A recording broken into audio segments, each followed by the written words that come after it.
네, 안녕하세요. 이기적 SQLD 강의를 맡은 강태우입니다. 자, 우리가 이번 시간에는 여기 SQLD 최신 기출문제 3회차를 한번 풀어볼 예정이에요. 3회차 1번부터 풀어볼 거고, 우리가 이거 하기 전에 1회차와 2회차는 이미 풀이를 했습니다. 그러면서 여기서 좀 상세하게 설명한 내용들은 이제 3회차에서는 그렇게 깊게 다루진 않을 거예요. 자, 똑같은 내용이니까요. 그래서 여러분들이 1, 2회차 먼저 이 영상 보시고 3회차도 순서대로 보시는 거를 좀 추천드리겠습니다. 자, 바로 한번 풀어보도록 할게요. 네.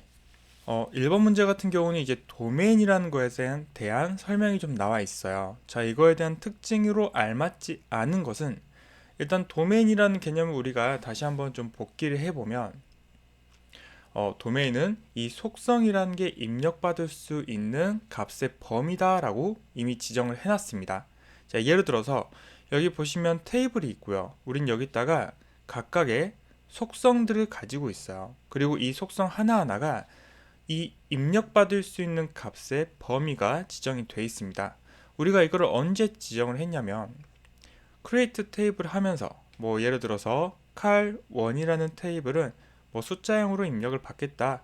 나는 숫자로 10자리까지 그리고 여기에는 널 값을 입력받지 않겠다. 이런 식으로 어, 그 테이블을 만들 때 지정을 해놨어요. 자, 이게 바로 도메인을 지정하는 방식입니다. 자, 입력받을 수 있는 값의 범위를 세팅한 거고요. 자, 그래서 이걸 토대로 이제 문제를 봤을 때, 자, 첫 번째 데이터 타입과 길이를 지정하는 거 맞죠? 타입이나 어떤 길이나 낱널 여부 등을 지정할 수 있어요. 디폴트도 지정할 수 있고요. 두 번째, 엔터티 속성의 도면에 할당한다. 자, 이것도 맞는 말이죠. 여러분들 혹시나 이 엔터티라는 개념이랑 요 테이블이라는 개념을 서로 이게 이 두 가지를 약간 좀 헷갈려 하실 수도 있을 것 같아서 좀 설명드리면 일단 둘이 똑같은 의미예요. 똑같은 의미인데 이 엔터티라는 명칭은 개념적 데이터 모델링 때 엔터티라고 부르는 거고요. 또 이 테이블은 물리적 데이터 모델링을 할 때 불리는 명칭입니다. 우리가 이 중간에 논리적 데이터 모델링을 할 때는 얘를 릴레이션이라고도 불러요. 그래서 이게 명칭만 달라지지 사실 의미는 똑같습니다. 그래서 뭐 각 테이블의 속성, 뭐 각 테이블의 각 엔터티의 속성 다 똑같은 말이에요. 세 번째, 공통으로 발생하는 명사는 여러 개의 도메인 생성한다. 자, 이거 틀렸죠? 우리가 하나의 컬럼에는 하나의 도메인만 이제 생성이 되게 됩니다. 그래서 일단 답은 3번이고요. 4번 같은 경우는 이게 무슨 말인지는 잘 모르겠어요. 그래서 이게 어떤 식으로 나온 의도인지 모르겠는데 일단 확실하게 틀린 부분은 3번이기 때문에 이거 3번 찍어 주시고 넘어가면 될 것 같습니다. 자, 2번 문제 한번 풀어보도록 할게요. 2번 같은 경우 I 표기법이 그려져 있고요. 고객과 고객 계좌 마스터 테이블이 있습니다. 엔터티가 있죠. 자, 그랬을 때 이 계좌 마스터의 고객 번호는 어떤 식별자이냐? 여기 FK라고 써져 있는 거는 이제 외래캐라는 뜻이죠. 그래서 내가 가지고 있는 게 아니라 이 밖에 고객 엔터티가 가지고 있는 고객 번호를 빌려온 거예요. 그래서 이 경우는 일단 여기 외부 식별자라고 할 수 있습니다. 자, 여기 고객 엔터티의 고객 번호는 이 내부적으로 이미 존재하는 거잖아요. 그래서 내부 식별자라고도 하고요. 이거를 우리가 이 네 가지 방식으로 좀 지정을 했었어요. 이 스스로 생성 여부라고 하는 게 내가 이 엔터티를 만들 때 이미 자동적으로 존재하느냐를 물어보는 거예요. 그래서 내부적으로 사용하는 거라면은 이 고객번호 내부적으로 사용하죠. 근데 외부 식별자는 내가 원래 가지고 있던 게 아니라 빌려온 거예요. 좀 이게 헷갈리시면 외부 하면은 외래키라고 생각하시면 됩니다. 자, 뭐 그리고 뭐 나머지로도 다 있는데 제가 요 식별자를 한번 여기 맞게 한번 좀 보여드릴게요. 자, 먼저 이 주 식별자와 보조 식별자의 차이를 좀 말씀드리려면은 이 고객 엔터티에 주민등록번호가 있다고 해볼게요. 자, 이런 컬럼이 추가가 됐어요. 근데 지금 우리가 여기서 고객번호라는 컬럼이 주 식별자라고 했잖아요. 근데 이 주민등록번호도 사실상 유일하게 사람을 구분할 수는 있습니다. 그래서 이것도 식별자가 될 수는 있어요. 하지만 이 고객번호를 주 식별자로 했기 때문에 이 선택되지 않은 대상을 보조 식별자라고 하는 거예요. 그러니까 주 식별자가 될 수 있는, 그러니까 후보군인 거죠. 자, 그리고 이제 내부 식별자 같은 경우는 아까 말씀드렸듯이 이렇게 내부적으로 만들어진 거, 이 계좌 마스터 테이블에도 계좌 번호라는 이 컬럼은 내부 식별자예요. 근데 이 고객 번호는 빌려온 거니까 외부 식별자가 되는 겁니다. 자, 그리고 여기 단일 속성 여부 해가지고 단일 식별자, 복합 식별자가 있어요. 고객 테이블은 단일 식별자 하나밖에 없죠. 계좌 마스터는 두 개의 컬럼을 조합한 복합 키이기 때문에, 즉 복합 식별자의 성질을 가지고 있습니다. 자, 이런 식으로 진행이 되고요. 뭐 본질 식별자나 인조 식별자 같은 경우는, 인조 식별자는 내가 그냥 어떤 편의를 위해서 임의로 만든 거예요. 가장 기본적인 게 일련 번호입니다. 뭐 예를 들어서 우리가 이 회원이라는 그 회원 아이디를 입력받을 수도 있겠지만, 내부적으로 그냥 00001, 0002, 0003 이런 식으로 회원을 관리할 수도 있어요. 그러니까 이렇게 업무 자체에서 사용되는 것을 본질 식별자라고 한다면, 인조 식별자는 이렇게 좀 우리가 편의를 위해서 임의로 만든 식별자라고 생각하시면 되겠습니다. 네, 그래서 그렇게 좀 설명드리고 넘어가도록 할게요. 일단 답은 여기 2번이 되겠습니다.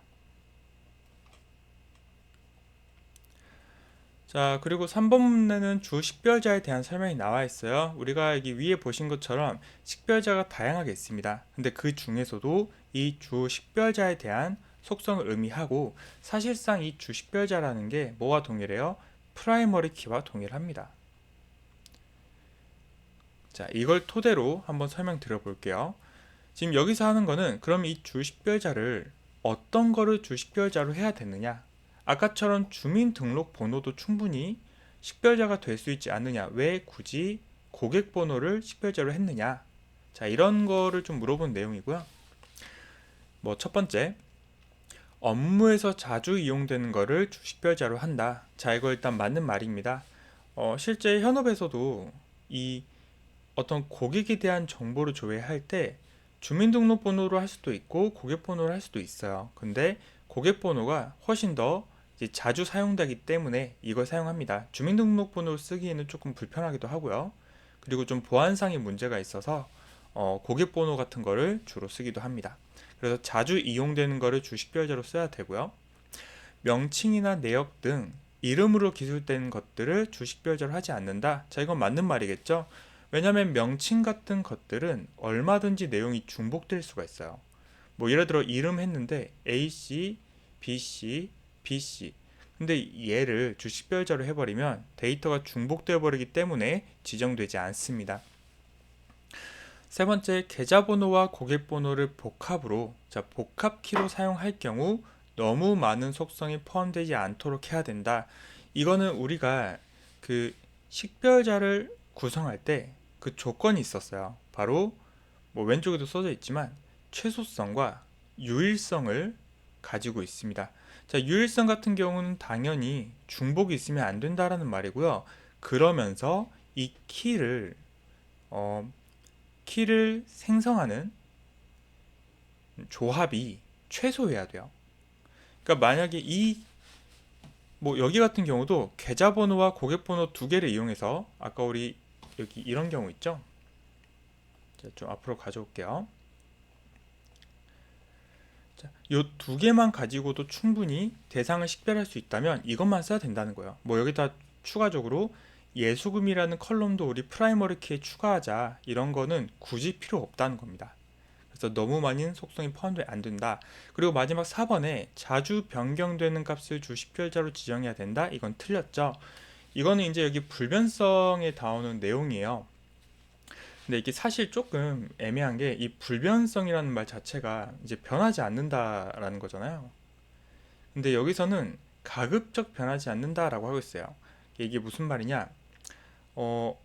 예를 들어 업데이트 같은 거를 이용해서 주 식별자의 값을 변경할 수는 있어요. 근데 변경하는 의미가 별로 없다는 거죠. 만약에 제가 여기 어떤 프라이머리 키로 잡은 그 컬럼에다가 1, 2, 3, 4 이렇게 있어요.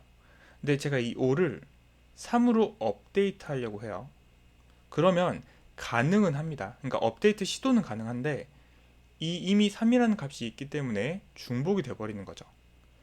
그러기도 하고 더 이상 이 5라는 데이터가 의미가 사라져 버리는 거예요.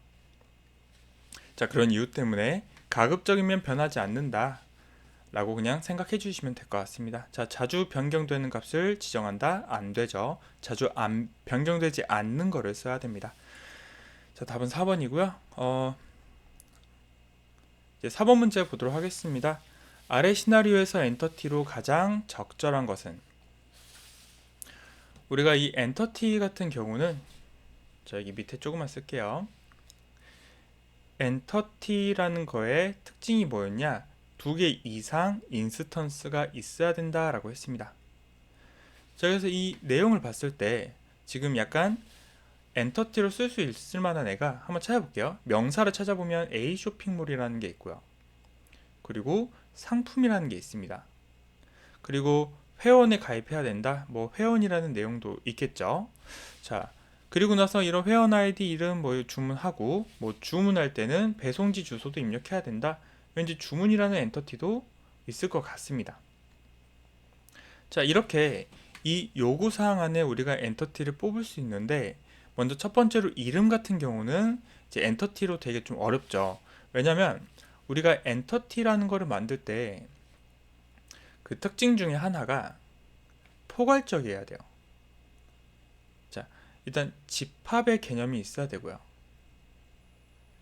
엔터티는 집합의 개념이 있어야 되기 때문에 요 포괄적으로 써야 되니까 요 이름만 써버리면 우리가 엔터티에 넣을 대상이 이름밖에 없어요. 그리고 정확한 의미를 알 수가 없습니다. 더 포괄적으로 회원이라고 해가지고 이런 이름 같은 경우는 그냥 속성으로 사용을 하는 거예요. 뭐 이름이라든지 전화번호라든지. 자, 그래서 2번 회원이 답이 되겠고요. 3번이 안 된 이유는 A 쇼핑몰이라고 한정이 돼 있어요.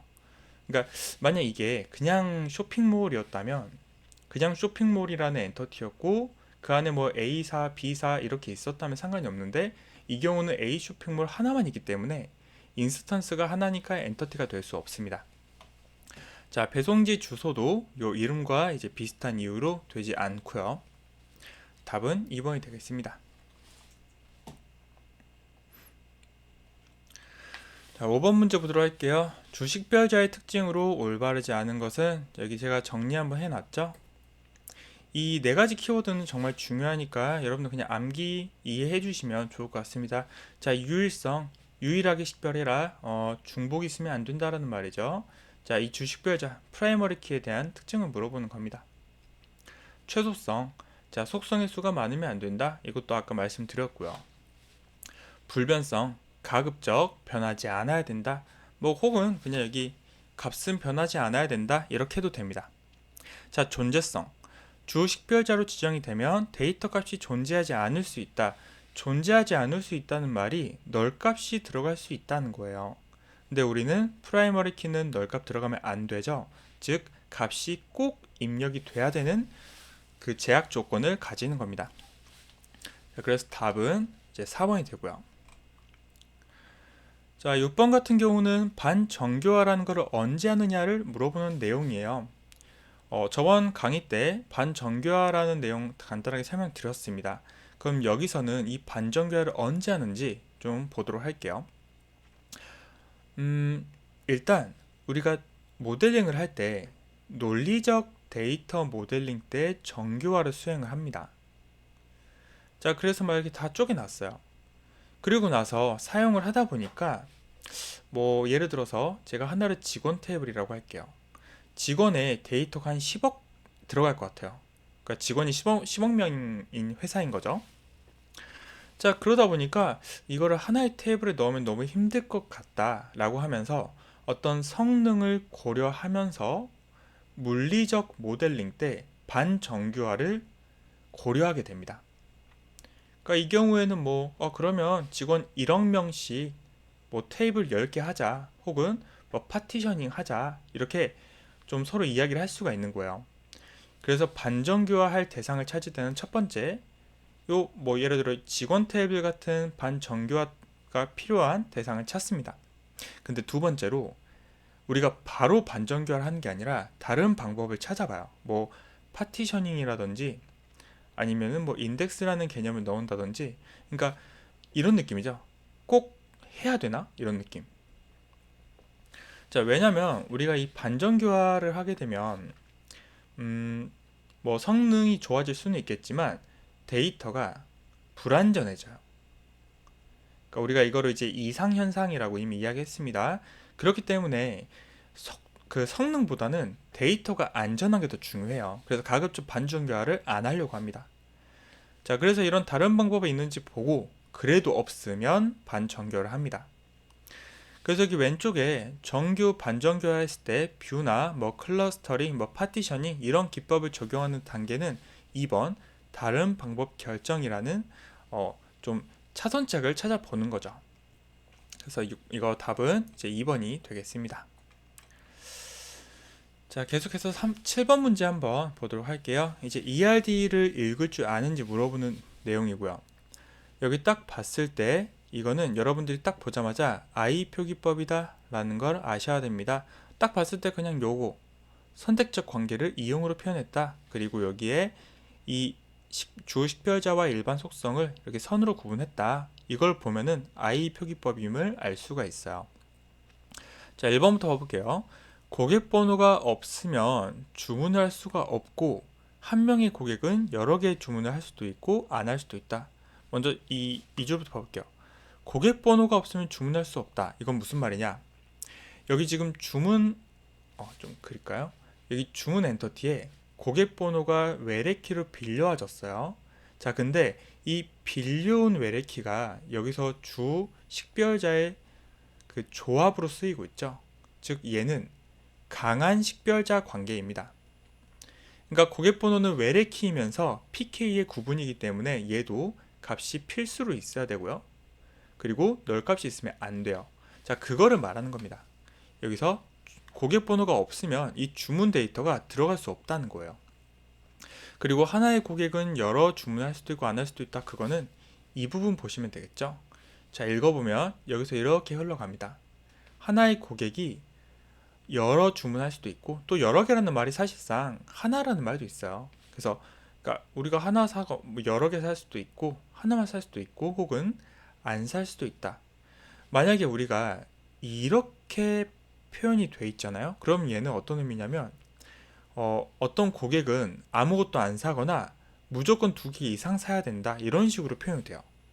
그래서 보통 여러 개라고 하면 좀 해석의 여지가 좀 있지만 하나도 하나 이상을 의미를 한다라고 보시면 될 것 같습니다.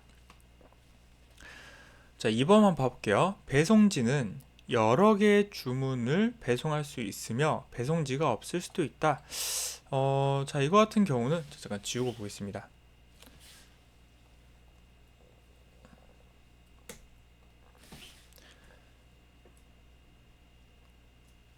네. 자, 지금 이쪽을 읽는 거예요. 그래서 하나의 배송지는 여러 개 주문을 배송할 수 있다. 그래서 여기 배송 번호가 지금 여기 들어가 있고요. 이 4개를 조합했을 때 어차피 얘가 중복되는 값이 있어도 다른 것들을 조합했을 때 중복이 안 되면 상관이 없습니다. 자, 그래서 여러 개 주문 배송할 수 있죠. 이렇게 표시가 되어 있고요. 또 없을 수도 있다. 이응을 의미합니다. 자, 그래서 2번도 맞는 말이고요. 3번 주문과 제품의 관계에서 하나의 제품에는 하나의 주문만 존재한다. 지금 이쪽을 한번 읽자는 거예요. 근데 읽어보시면 하나의 제품은 여러 주문에 포함될 수 있죠. 뭐 예를 들어서 우리가 드라이기 같은 거를 한 명만 살 수 있는 게 아니잖아요. 여러 명이 주문할 수 있기 때문에 이렇게 기호가 표현되어 있는 겁니다. 또 안 살 수도 있고요. 근데 이 경우는 하나의 제품이 하나의 주문에만 존재한다라는 말은 제가 말한 이 드라이기를 한 명만 주문할 수 있다는 거예요. 자, 당연히 그림상으로 맞지 않기 때문에 3번이 틀린 답이고요.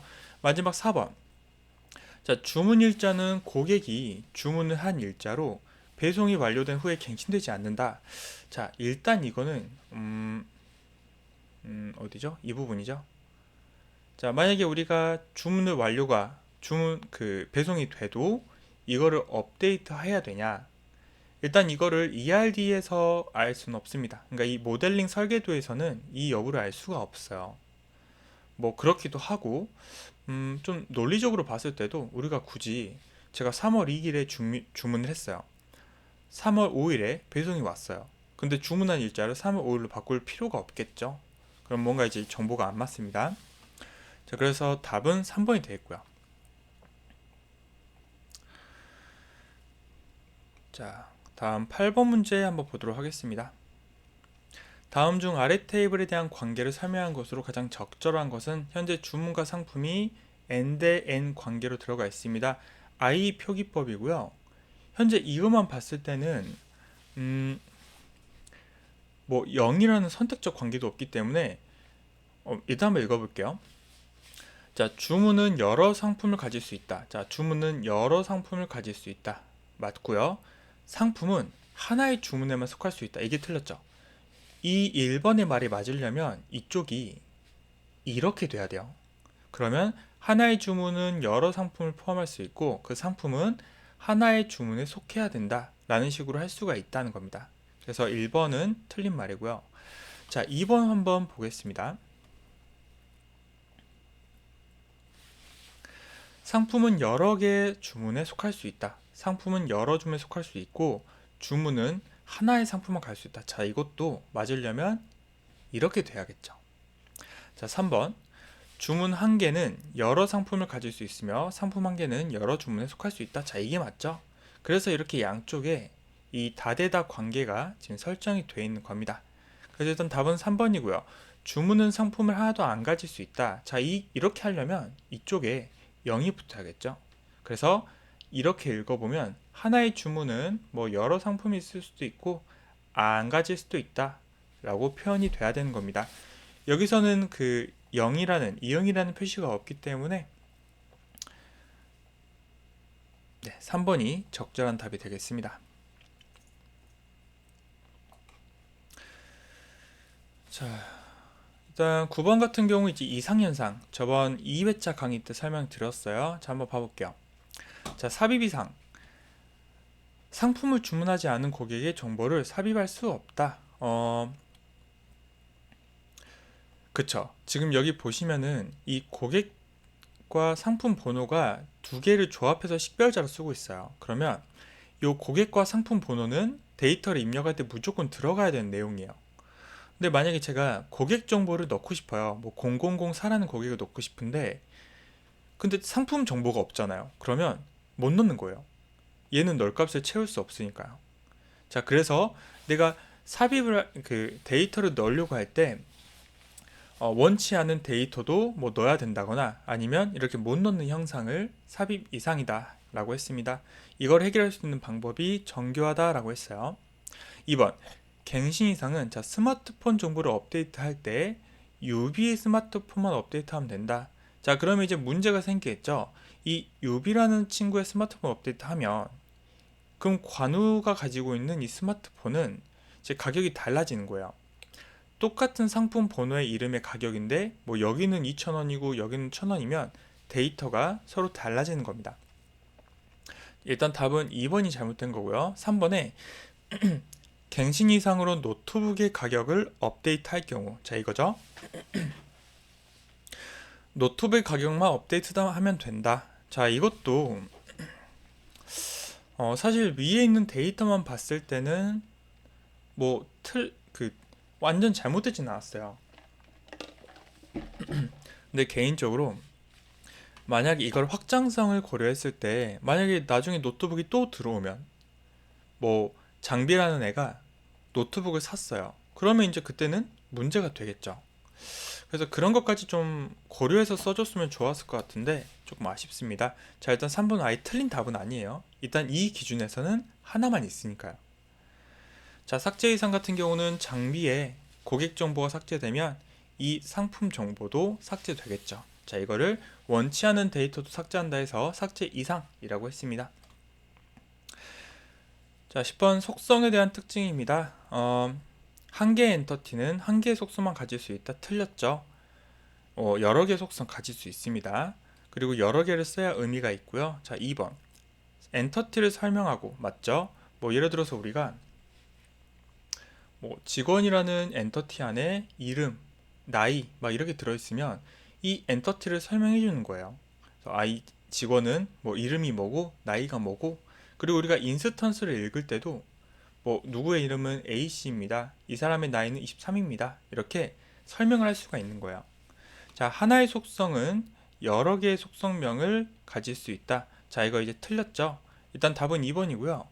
하나의 속성은 여러 개의 속성명을 가질 수 있다.